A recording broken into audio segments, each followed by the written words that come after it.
อนเศร้ากำลังไปกาดทายฟอกกี้เบิ่งพุ่นนะถ้ามันอยู่เมืองลาวเมืองไทยใครจะเอิ้นมาหมอกน้ำหมอกมันลง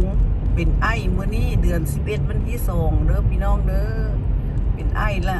ฟอกกี้ลงมาบักหลายบ่เห็นรถบ่เห็นเฮือนบ่เห็นหนทาง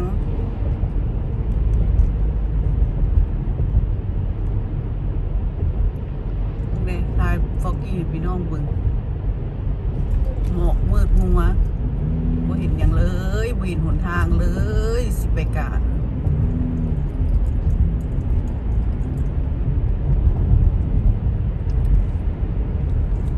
เดี๋ยวบนภูเขา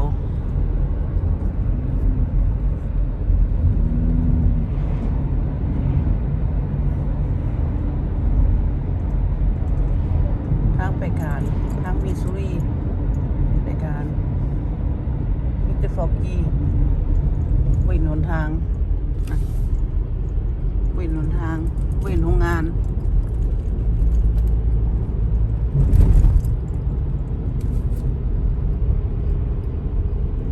พี่น้องไทยฟอกกี้พี่น้องเบิ่งขนาดตะวินออกเลยนี่ตะวินออกตอนเดี๋ยวนี้อัน8 โมงเช้า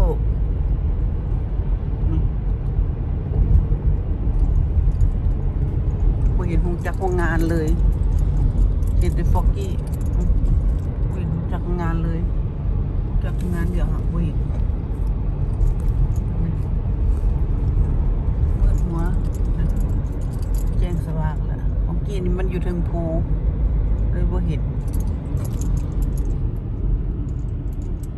โอ้ยมาตัวนี้ละใครเด้มาลงมาตัวนี้ละใครเนี่ยเป็นไอแล้วเด้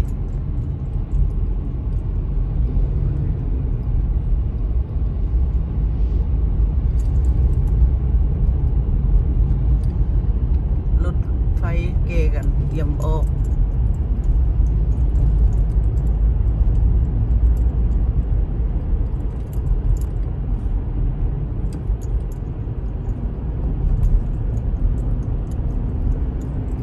รถไฟสายด่วน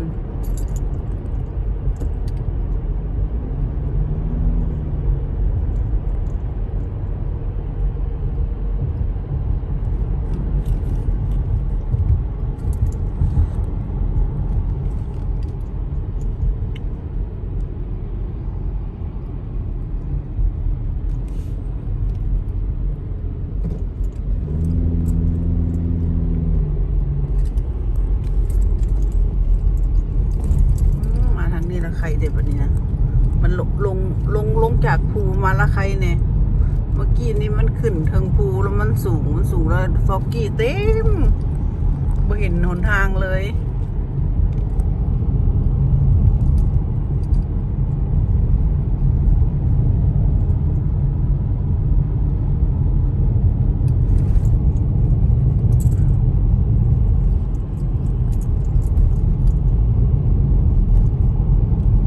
ห้องจักห้องงานแถวนี้นี่ห้องงานเฮ็ดอาหารหมา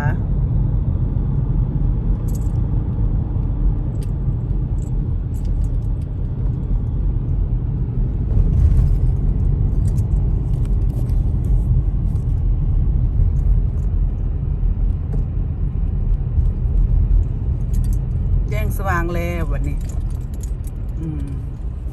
ตัวนั้นมันมืดมัวเลยบ่เห็นหยังตอนนี้แจ้งแล้ววันนี้แจ้งแล้ว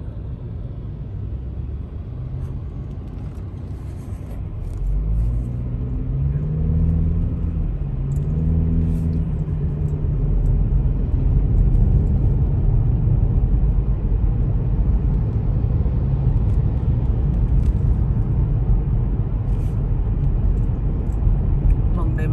ด้มันสูงฟอกกี้มันขึ้นมาหลาย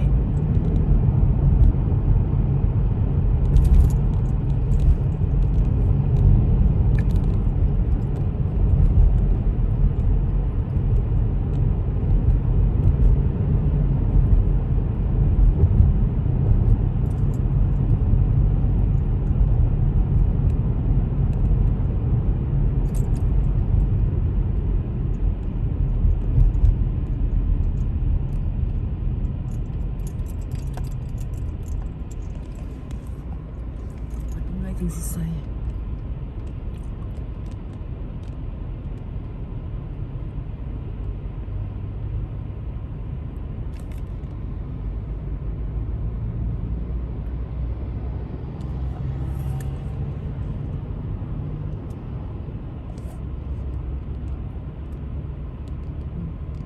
แจ้งสว่างแล้วบัดนี้นะตอนนั้นฟอกกี้โอ้ยอยู่ถึงภูฟอกกี้หลายฟอกกี้หลายทายฟอกกี้ให้เบิ่ง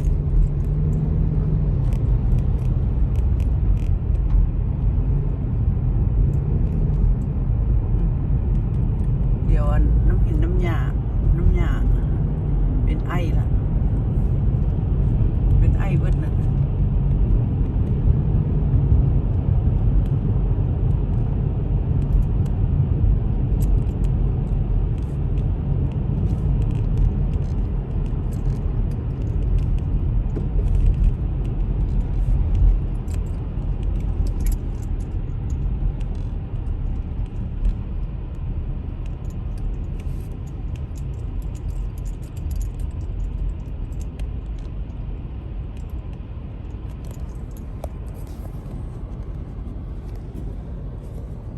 ต้นไม้กำลังเปลี่ยนสี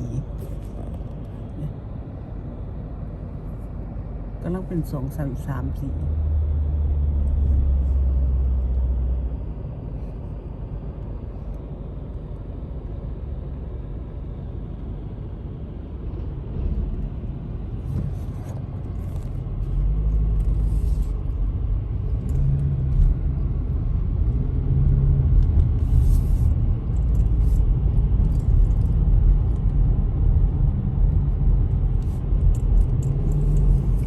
บอกว่าพาวเวอร์ไลท์อยู่หมองใด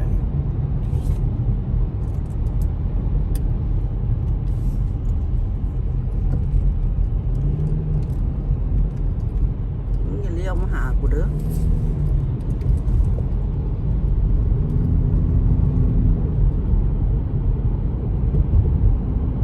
น้ำบ่ทิวทัศน์งามเนาะ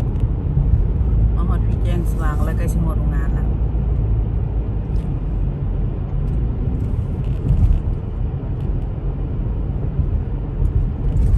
นี่เป็นมองทำความสะอาดทุกอย่างมันลงมันนี่มันสิปันทิพนี่เบิด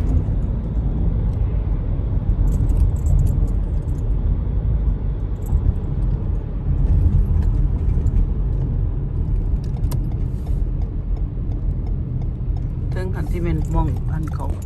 ฮอนดินดำระขาย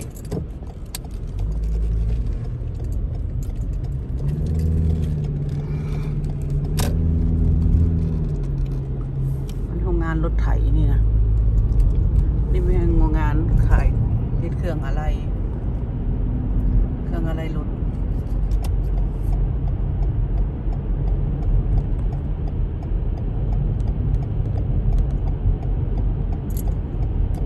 แกงนะขาย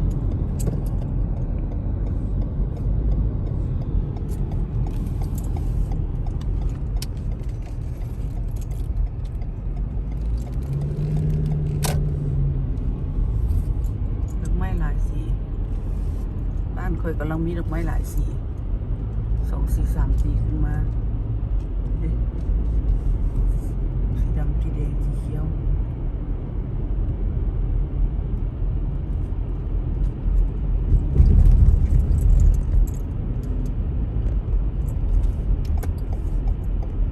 โอเคคลิปนี้ก็มีเท่านี้เด้อธนาพบกันใหม่เด้อกับพี่น้องก็สุขุนเด้อทายฟอกกี้ให้เบิ่งว่าโฟกี้มันเป็นอะไรโอเค